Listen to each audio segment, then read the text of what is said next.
Everyone, welcome back to the Automotive Logistics and Supply Chain Red Sofa. I'm here with Jean-Christophe, JC Deville, the Vice President of Supply Chain for Toyota Motor Europe. Very pleased that you can join us again at this event, talking about a number of digitalization projects in the context of also leadership and how we're leading an organization to digitalization. And today we're focusing specifically on some vehicle logistics digitalization projects, which I think is interesting because perhaps there's a perception that some parts of vehicle logistics are slower to digitalize. Having worked through a number of projects, would you say that it is slower or harder to digitalize than other aspects of supply chain and logistics? Well, thank you for having me, Christopher. I think actually it's equally challenging. It's a different size if you move a clutch or a car, if you bring a service part or a van. Yet I think the challenge remains the same in terms of digitalizations, skilling up our peoples, and achieving our goals of delivering every customers. We have a motto internally saying on time, in time, and every time. So the challenge is equally the same all around, I think. And the mission is obviously the same, as you say, the on time, every time, every time. One of the key projects you talk about today is Project Velos, which is really focused on network planning, improving visibility.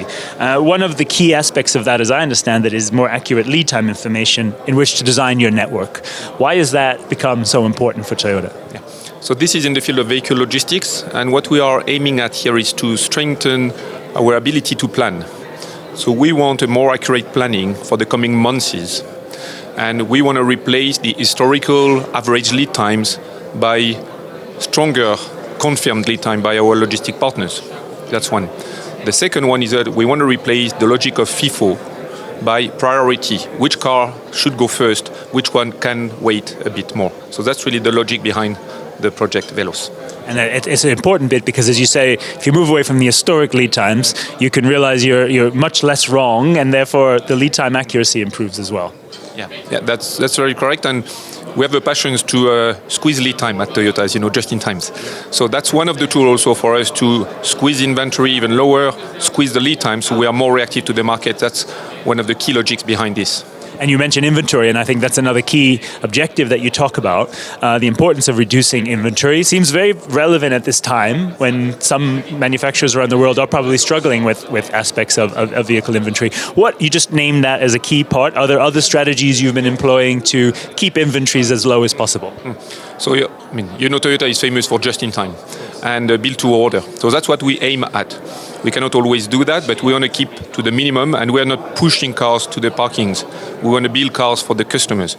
So that's really the logics we are in. But this matching of the demand with the right supplies needs a supply that is as agile as possible. Hence the challenge on the lead times everywhere, in productions, in collecting the inbound parts, in distributing the outbound vehicles. That's really what we are fighting for. Fantastic. And one of the projects that I find most interesting, you talked about Mega Hub Colline, so Toyota Mega Hub Colline. So this, as you've described, insourcing a number of different areas like vehicle accessory with some compelling quality improvements and process improvements. Why has that been more effective, if you like, to do with your own employees versus perhaps achieving the same levels externally? Well, I think the complexity of the option fitting is growing year on year, and it's becoming a very difficult task for any members. Historically, we've been working with service agreements, and our logistic partners have been doing the job. But we came to the conclusion that our logistic partners are very good at logistics. This is what they know best. We have a proven track in building cars and assembling cars. So our logic here was, how can we get the best of both worlds? We are good at assembling cars, we can be good at assembling complex options. Our partners are very good at logistics, they should do the transportation in the most efficient way. That's really what the concept comes from. Absolutely, and you talk about the use of digital instructions, which is really helping both with the training and I think also the sharing Kaizen and process improvement. Talk a little bit about digital instructions and the role that they're playing in the mega hubs. Yeah. So what we could observe is that, as I said, the option fitting is a very complex job. And for some of them, it takes very long cycle times. We're talking in hours sometimes.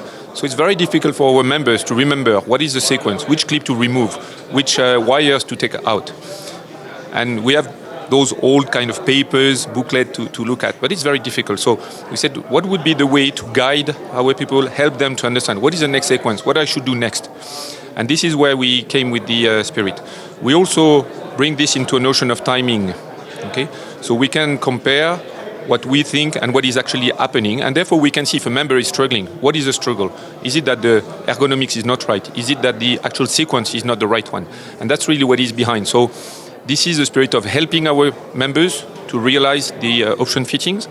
And by this, we aim to improve the safety, the quality, the delivery, and the productivity in that order. That's always our sequence. Fantastic. And finally, these projects you described are in various phases of implementation. Can you give us a sense of what some of the next steps are, particularly around things like Project Velos and the mega hubs? So the Project Velos is actually now up and running. I came last year explaining we were in the concept and programming. Now we are actually deploying it. So we don't have yet a return on experience. Maybe that's for next year. I can share back. That's the point. Digital instructions are pretty much the same. We are now up and running in one of our flagship Toyota Mega Hub. And our aim is to learn, see what is good for the members, what does it bring for the final customers in terms of quality. And from that, see how do we deploy that next. So we'll go step by step. We're not rushing through, but we want to secure that every step is the right ones. Absolutely. Well, in a perfect plan, do, act, Toyota TPS way. We'll continue to follow that journey. As you mentioned, look forward to hearing about some of the success, I'm sure, next year.